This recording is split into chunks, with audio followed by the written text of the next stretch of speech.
कि मछुआरे लोग जो बाइबल में बताया गया है कि बहुत सारे मछली पकड़ने वाले लोग थे और बहुत सारे ऐसे थे जो मंदिर के भवन के पास जाने के यहाँ पे वचन को सुनाया जाता था, वहां पे मिलते थे, चौराहों पे मिलते थे। और प्रभु यीशु ऐसी जगह को सिलेक्ट करते थे, ऐसी जगह को चुनते थे जहाँ पे उनको लोग ऑलरेडी से मिलते थे। और ऐसा स्थान था तो वो झील थी और झील के किनारे बहुत सारे मछलियां पकड़ने वाले मछुआरे आते थे। वहाँ पे कुछ ऐसी सुविधा थी कि कोई मछली ले रहा है, कोई निकाल रहा है, कोई पकड़ रहा है, बहुत सारे लोग इकट्ठे होते थे।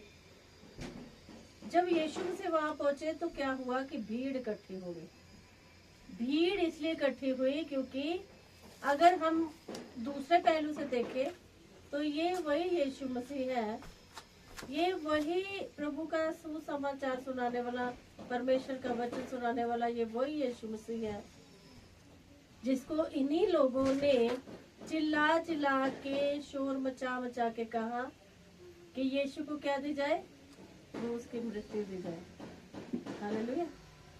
लेकिन उस समय और इस समय में बहुत अंतर है।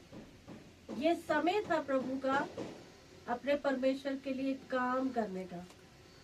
वो समय था जब प्रभु यीशु को अपने परमेश्वर के लिए पवित्र बलिदान देना था। और यहाँ पे भीड़ इकट्ठी होती है। एक बार फिर से हम पढ़ेंगे। जब यीशु मसीह को उन्होंने आके देखा कि ये झील के किनारे आके बैठ गया, तो बहुत सारे लोगों को इच्छा थी कि आज कोई मिरेकल को देखेंगे, आज क्या करने वाला यीशु मसीह। और बहुत सारे प्रभु के ऐसे प्रेम करने वाले भी थे जिनको वचन सुनने की भूख होती थी, इच्छा होती थी। और जब यीशु मसीह झील के किनारे जाके बैठे तो वो क्या हुआ, भीड़ इकट्ठी हुई। ऐसा ही होता है जब चर्चों में जाते हैं या संगति में इकट्ठे होते हैं और वहाँ पे हीलिंग, डिलीवरेंस या बहुत कुछ होने वाला, तो बहुत सारे नए लोग भी आते हैं, बहुत सारे पुराने लोग भी होते हैं। और बहुत सारे लोगों को इच्छा होती है कि हम क्या करें, पास जाके बैठे, नजदीक जाके बैठे, आगे जाके बैठे। ऐसे लोगों की इच्छा हो रही थी कि हम ना फटाफट यीशु मसीह के पास जाके बैठेंगे तो हमारे जीवन में आज पता नहीं क्या होने वाला है। तो प्रभु यीशु ने जब देखा कि चारों तरफ लोग इकट्ठे हो गए और इतनी ज्यादा नजदीक आ गए कि भीड़ इकट्ठी हो गई है, तो यीशु मसीह ने क्या चुना, नाव के ऊपर जाके बैठना। हालेलुया। यीशु मसीह ने उस लोगों से अपने आप को अलग किया, नाव पे जाके बैठा। क्यों? क्योंकि ज्यादा लोगों को प्रचार करना था परमेश्वर का, ज्यादा लोगों को वचन सुनाना था। अब आप एक बात सोचो तो 5-5, 10,000 लोग इकट्ठे होते थे। उस टाइम माइक वगैरह तो थे नहीं। लेकिन क्या होता था, जब परमेश्वर, प्रभु यीशु परमेश्वर में होकर जब वचन सुनाता था तो उस वचन के साथ परमेश्वर का आत्मा मूव करता था और वो आवाज जो है गूंज गूंज के लोगों के कानों तक पहुंचती थी।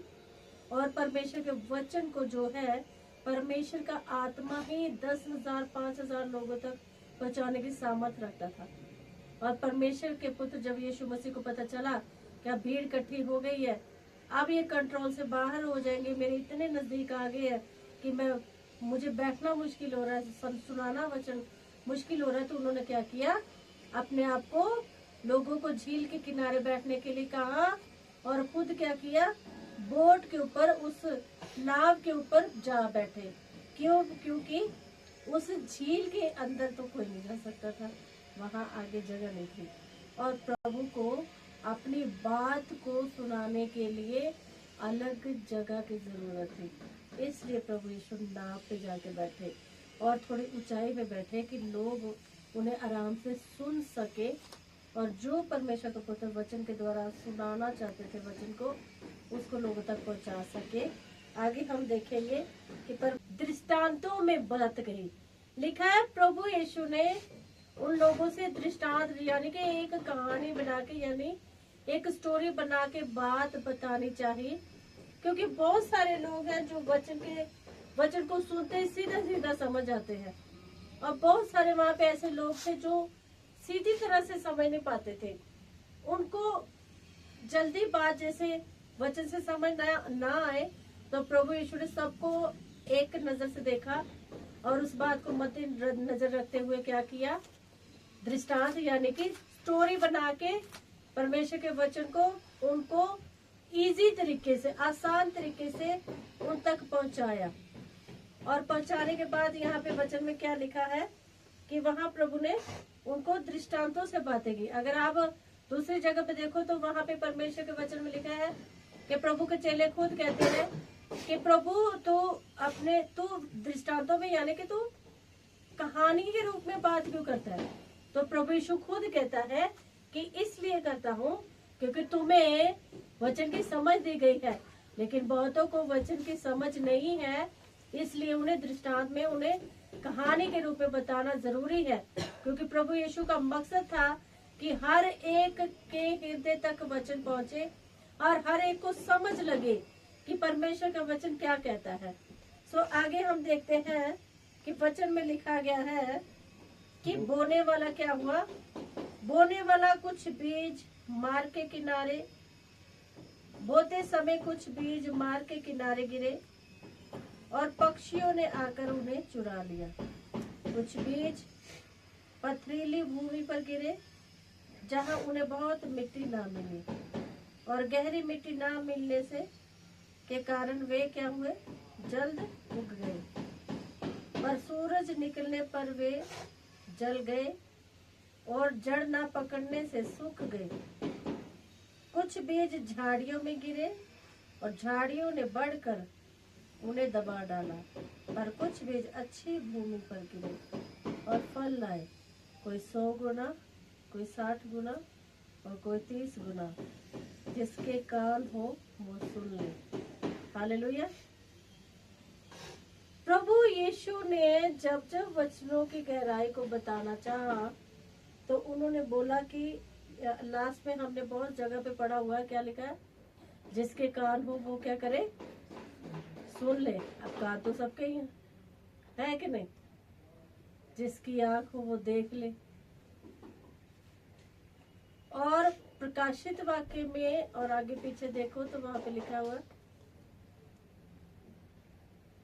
ये लोग सुनते हुए भी नहीं सुनते और देखते हुए भी नहीं सुनते, देखते हुए भी नहीं देखते।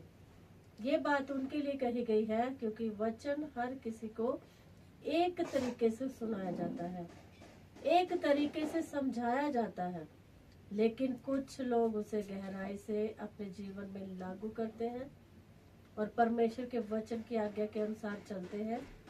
कुछ लोग सुनते हैं और बहुत गर्माहट के साथ उस वचन को लेते हैं, बाद में ठंडे हो जाते हैं।